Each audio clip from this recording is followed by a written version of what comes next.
नमस्कार साथियों, मैं संदीप पार्थसारथी। स्वागत है आपका अपने YouTube channel Parthasarathy education point पर। साथियों, निष्ठा प्रशिक्षण कार्यक्रम गतिमान है, जिसमें मॉड्यूल 13, 14 और 15 की लिंक जारी कर दी गई है, जिसका प्रशिक्षण हम सभी को 16 दिसंबर से लेकर 31 दिसंबर के बीच पूर्ण कर लेना है। मॉड्यूल 13, 14 और 15 की लिंक आपको डिस्क्रिप्शन में दे दी गई है, जिस पर क्लिक करके आप सीधे प्रशिक्षण में प्रतिभाग करना सुनिश्चित कर सकते हैं। मॉड्यूल 13 स्कूल नेतृत्व, अवधारणा और अनुप्रयोग की प्रश्नोत्तरी आप सभी के समक्ष लेकर मैं हाजिर हूं, जिसमें हम जानेंगे कि अंतिम भाग की प्रश्नोत्तरी में सही विकल्प कौन सा है, जिससे कि हम सभी अपना ACR मेंटेन कर सकें और अपनी सर्विस बुक को हम मेंटेन कर सकें और अच्छा से अच्छा प्रतिशत हम ला सकें।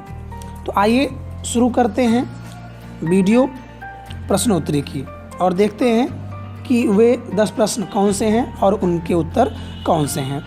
यदि आप हमारे चैनल पर नए हैं तो हमारे चैनल को सब्सक्राइब करें तथा बगल में बेल आइकन को अवश्य प्रेस करें, जिससे कि आपको नोटिफिकेशन सबसे पहले प्राप्त हो और सभी वीडियो के अपडेट्स आपको प्राप्त होते रहें।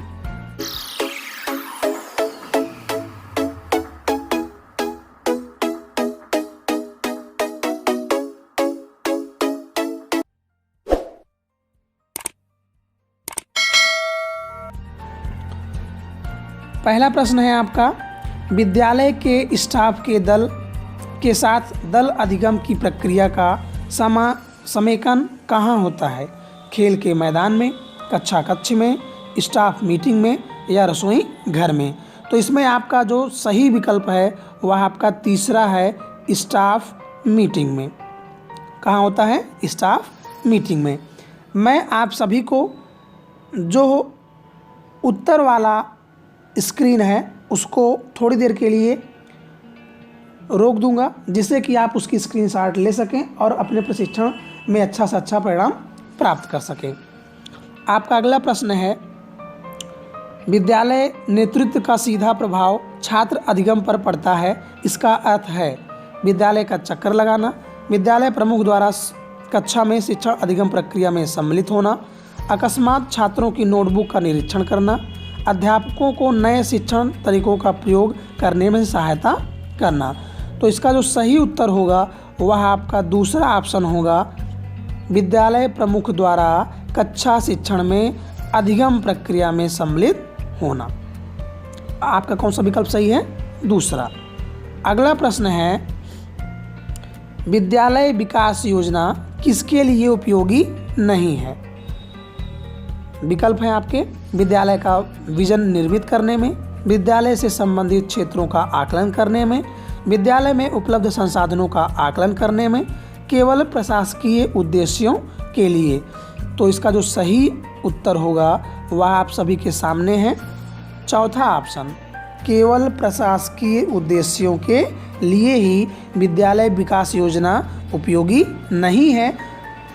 अन्यत्र सभी तीनों विकल्पों के लिए, अर्थात विद्यालय का विजन निर्मित करने में, संबंधित क्षेत्रों का आकलन करने में और उपलब्ध संसाधनों का आकलन करने के लिए उपयोगी है। अगला प्रश्न है आपका, इनमें से कौन सा विकल्प सक्रिय अधिगम नहीं है?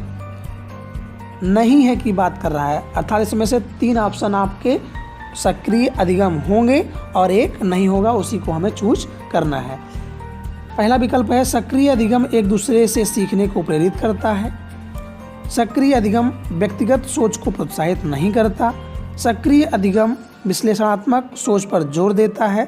सक्रिय अधिगम में अध्यापक सुगम करता होता है। तो इसका जो सही उत्तर है वह विकल्प 2 है, अर्थात सक्रिय अधिगम व्यक्तिगत सोच को प्रोत्साहित नहीं करता।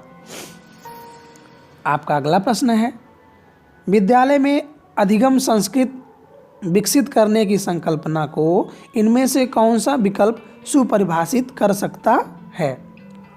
ऑप्शंस हैं, अधिगम प्रतिफल, विद्यालय विकास योजना, साझा दृष्टिकोण का निर्माण करना, दल अधिगम। तो इसमें आपका जो सही विकल्प होगा वह होगा आपका चौथा विकल्प, दल अधिगम। जो दल अधिगम होता है वह विद्यालय में अधिगम संस्कृत विकसित करने की संकल्पना को सुपरिभाषित करता है। इनमें से कौन से अकादमिक नेतृत्व के मुख्य अवयव नहीं हैं? सक्रिय अधिगम, शिक्षण शास्त्र विषय वस्तु ज्ञान, अकादमिक पर्यवेक्षण, प्रशासनिक नियमों एवं विनियमों की समझ। तो इसका जो सही उत्तर होगा वह आपका चौथा विकल्प होगा, अर्थात प्रशासनिक नियमों एवं विनियमों की समझ जो होगा वह अकादमिक नेतृत्व के मुख्य अवयव में नहीं आएगा। आपका अगला प्रश्न है, शिक्षण शास्त्र विषय वस्तु की ज्ञान की संकल्पना में निम्न में से कौन सा बिंदु सहायक नहीं है? अर्थात 3 बिंदु सहायक होंगे और 1 नहीं होगा। ऑप्शंस हैं विषय वस्तु ज्ञान, विषय की शिक्षण शास्त्र संबंधी समझ, छात्रों की अधिगम संबंधी आवश्यकताएं एवं विविधता, विद्यालय की भौतिक संसाधन।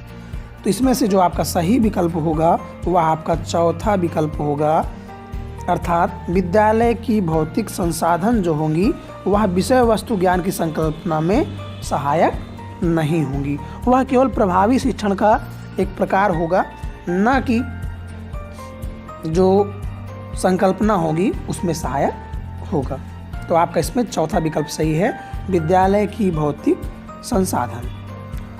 अगला प्रश्न है आपका, स्वयं को विद्यालय अध्यापक नेतृत्वकर्ता के रूप में विकसित करने हेतु 3 मुख्य अवयव क्या हैं?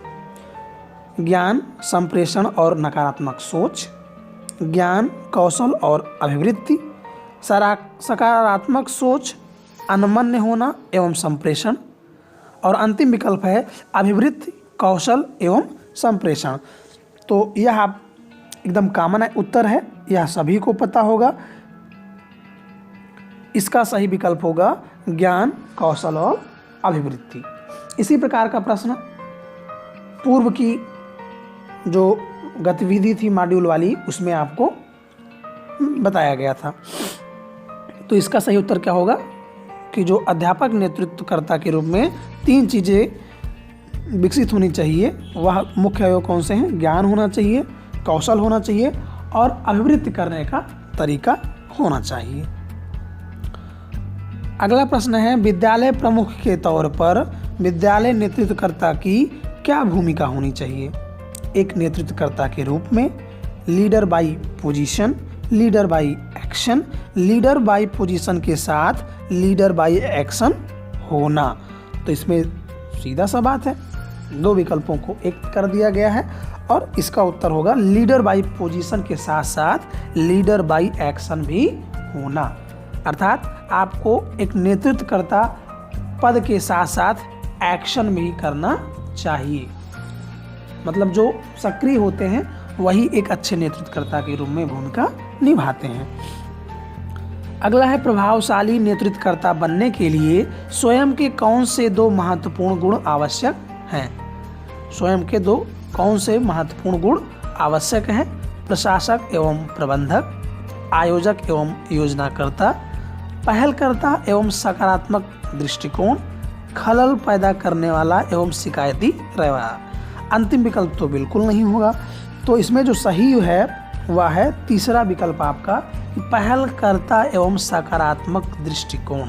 यदि आप एक प्रभावशाली नेतृत्वकर्ता हैं तो आपकी जो सोच होनी चाहिए वह बिल्कुल पॉजिटिव होनी चाहिए और आपको हर विषय वस्तु पर पहल करनी चाहिए। हर सभी पॉइंट पर आपको अच्छे से पहल उसका ज्ञान रखना होगा कि हमें किस प्रकार से इसको करना है।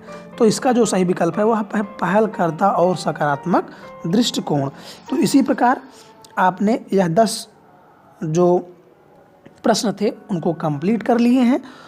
आपने क्वेश्चन जो 10 पूछे गए उनमें से आपने 10 के आंसर दे दिए हैं और अब हम सबमिट पर क्लिक कर देंगे जैसा कि आप पूर्व में करते हुए आए हैं। तो आपको 10 में से 10 अंक मिल जाएंगे। तो साथियों, कुछ इस प्रकार से आपकी मॉड्यूल 13 की प्रश्नोत्तरी थी जिसमें आप 100% अंक प्राप्त कर सकते हैं और अपना सर्विस बुक अच्छे से मेंटेन कर सकते हैं। पुनः आप सभी को बताना चाहेंगे कि यदि आपको यह वीडियो अच्छी लगी हो तो चैनल को सब्सक्राइब करें।